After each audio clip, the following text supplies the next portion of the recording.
Youths are normally considered as persons of between 18 to 35 years old. According to a recent survey, the percentage of youth turnout in election is 72% worldwide. In Kenya, the population of the youth is at 35% with most eligible as voters.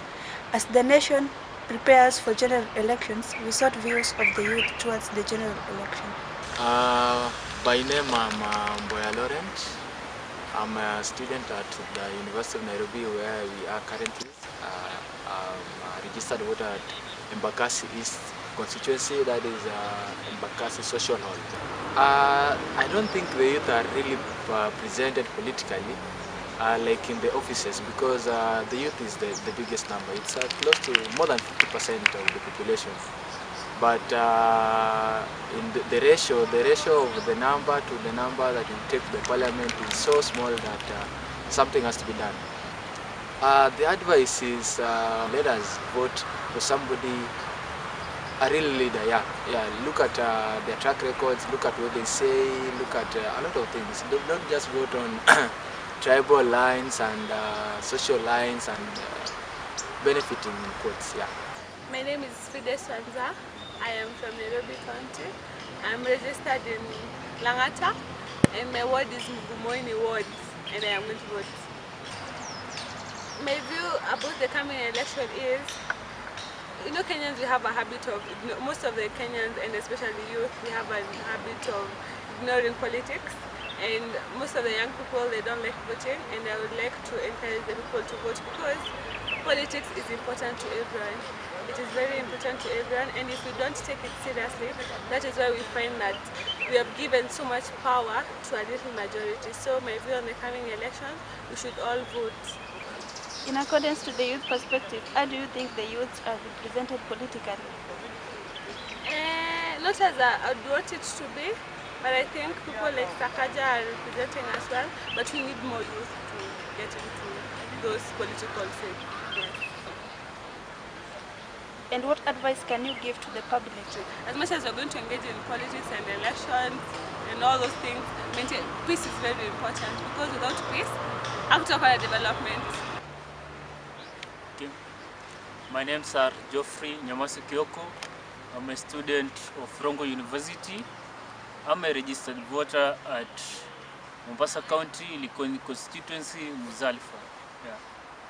So Kyoko, what is your view about the coming election?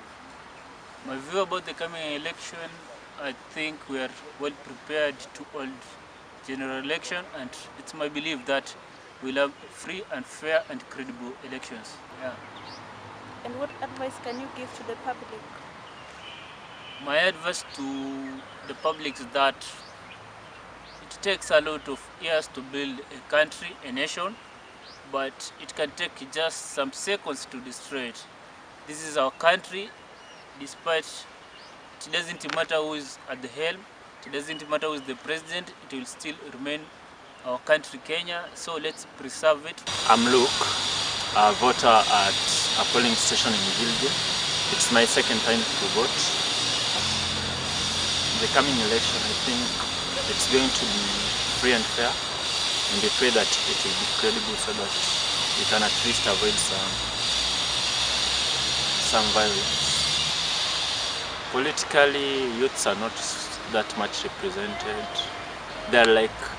They're mostly used to cause violence, but in the parliament, they're not that much represented. Church to politics, I find that church hasn't played its role politically, because most of the churches are taking political sides. The church should be neutral, but in Kenya, the church isn't neutral. So we can say that the church they haven't played that much role of reconciling people. My name is Irene Aswa, a student at the University of Nairobi and a registered voter at Kisumu County. My view about the coming election is that most Kenyans do not trust the institutions yet. Most of us, especially the youth, feel like the institutions have some kind of influence.